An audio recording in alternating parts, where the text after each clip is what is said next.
Hey guys, আসসালামু আলাইকুম। আশা করি আপনারা সকলে ভালো আছেন। সো আজকে আমি আপনাদেরকে শেখাবো কিভাবে এসএসএইচ কনফিগারেশন করবেন। সো চলেন কথা না বলে আপনাদেরকে শেখাই দেই। প্রথমত আমরা একটি পিসি নিব। ওকে, আমরা একটি কি নিব? একটি পিসি নিব এবং সাথে নেব একটি সুইচ। ওকে, এবং পাশাপাশি আহ নেব একটি রাউটার। ওকে, সো আমরা একটি রাউটার নিলাম, একটি সুইচ নিলাম এবং একটি পিসি নিলাম। সো এসএসএইচ এর কাজটা আসলে কি সেটা আমি আপনাদেরকে বলি। আমি রাউটারের যে কনফিগারেশন, হ্যাঁ, আমি রাউটারের কনফিগারেশন দেখার জন্য আমাকে কি করতে হবে? নর্মালি ফিজিক্যাল ভাবে কনসোল ইনপুট করে দেখতে হবে। হ্যাঁ, যেমন এই যে সিএলআই তে প্রবেশ করলাম রাউটারের ইনফরমেশন দেখার জন্য বা রাউটার দিয়ে কোনো কাজকর্ম করার জন্য, ঠিক সেরকম আমাকে তখন আর রাউটারে কনসোল লাগিয়ে পিসি বা ল্যাপটপে চেক করতে হবে না। তখন আমি কম্পিউটার থেকে অটোমেটিক রাউটারে অ্যাক্সেস নিতে পারবো। হ্যাঁ, এবং এটা নিরাপত্তার জন্য আর কি বেশি কার্যকর হয়ে থাকে। সো আমি আপনাদেরকে শিখিয়ে দেই। প্রথমত আপনি একটি পিসি নিবেন বা একাধিক পিসি নিতে পারেন, সমস্যা নেই। একটি সুইচ নিবেন এবং একটি রাউটার নিবেন। পরবর্তীতে আমার আপনার ডিফল্ট গেটওয়ে একটা অ্যাড্রেস দিতে হবে। যেমন আমি একটা অ্যাড্রেস দেই 168, ধরেন 1.1 দিলাম এবং পিসি তে আমরা একটা আইপি অ্যাড্রেস দিয়ে নেই। প্রথমে আপনি চাইলে পরেও দিতে পারবেন 2, ডিফল্ট গেটে 168.1.1। ওকে, সো আমরা পিসি তে আইপি অ্যাড্রেস দিয়ে দিছি। এখন আমাদের ডিফল্ট গেটে হচ্ছে গিয়ে 1.1 এবং এটা কোন ইথারনেটে সংযুক্ত সেটা আমরা এখন দেখবো। এটা 000 গিগাবিট ইথারনেট 000। সো এখন আমরা নর্মালি এনাবল করব, দেন কনফিগ টার্মিনালে যাব, ইন্টারফেস গিগাবিট 000 দিব এবং আইপি অ্যাড্রেসটা আমরা অ্যাড করে দিব। পাশাপাশি অবশ্যই সাবনেট মাস্ক দিতে হবে। দেন আমরা নো শাটডাউন করে দিব। ওকে, সো আমাদের নো শাটডাউন করা শেষ। আপনারা হয়তো দেখতে পারবেন লাইন কিন্তু গ্রিন কালার অ্যালার্ট হয়েছে, অর্থাৎ লাইন ক্লিয়ার হয়ে গেছে, কোনো প্রকার কোনো প্রবলেম নাই। সো এখন আমরা কি করব? এখন আমরা এসএসএইচ কনফিগারেশন করব। ওকে, সো লেটস গো। প্রথমত আমাদের কি করতে হবে? প্রথমত আমাদেরকে আগেই হোস্ট নেম দিয়ে দিতে হবে। ওকে, হোস্ট নেম আমরা মূলত R1, আপনি চাইলে R2 R3 আপনার নিজের নামও দিতে পারেন, এনিথিং, নো প্রবলেম। ওকে, আমরা R1 দিলাম। দেন আমরা এখন দিব কি? এনাবল করব, এনাবল পাসওয়ার্ড করব। এনাবল কি করব?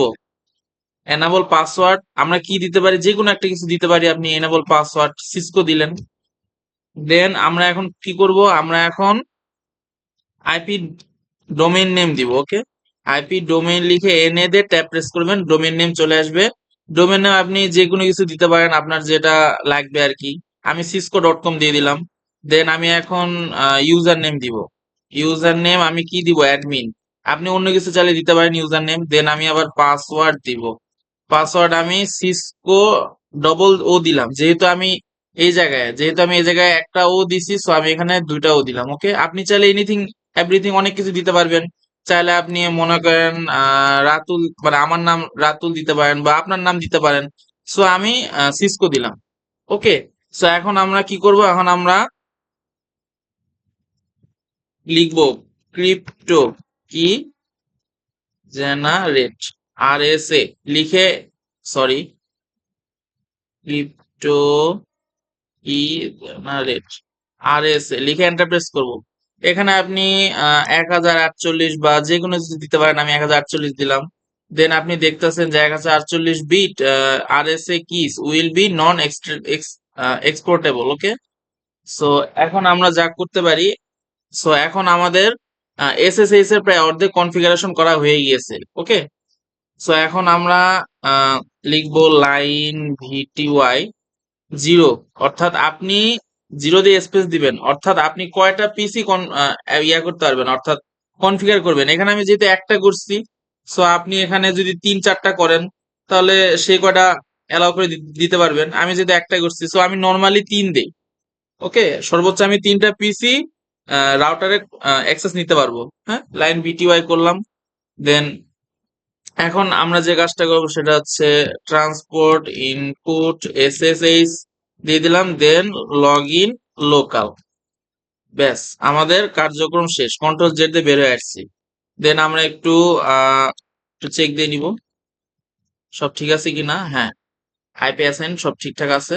সো এখন আমরা পিসি তে যাব, যায় কমান্ড প্রম্পটে প্রবেশ করব, দেন SSH স্পেস হাইপেন এল দিয়ে আপনার ইউজার নেম কোনটা সেটা দিবেন, দিয়ে আপনার রাউটারের ডিফল্ট গেটওয়ে দিয়ে দিবেন, দিয়ে এন্টার করবেন। দেন আপনার কাছে পাসওয়ার্ড চাচ্ছে, আমি এখন আমার ওই পাসওয়ার্ডটা দিয়ে দিব। এই যে আমার রাউটারে প্রবেশ করলাম, আবার এনাবল করব, দেন আমি এখন বলো হ্যাঁ, এই যে আমি আমার পাসওয়ার্ড দিয়ে প্রবেশ করে গেলাম। আপনি এখন এখান থেকে আহ, মন চাইলে আপনি কাজ করতে পারবেন। হ্যাঁ, সো আপনাকে আর কষ্ট করে রাউটারে প্রবেশ করতে হবে না, আপনি চাইলে এখন কম্পিউটার থেকে খুব সহজে কাজ টাজ করতে পারবেন। আপনাকে যে একটা এক্সাম্পল দেখাই, আমি যদি শো আইপি ইন ব্রিফ দেই, এই যে দেখছেন আমি একটু আগে যে রাউটারে যে এই জিনিসটা দেখে আসলাম, এই যে ঠিক সেম হুবহু আপনি এখন সেটা পিসিতে দেখতে পারবেন। ওকে, সো আজকের ভিডিওটা এই পর্যন্তই, আশা করি সব বুঝতে পারছেন। তো ভালো লাগলে ভিডিওটি লাইক এন্ড সাবস্ক্রাইব করবেন। আল্লাহ হাফেজ।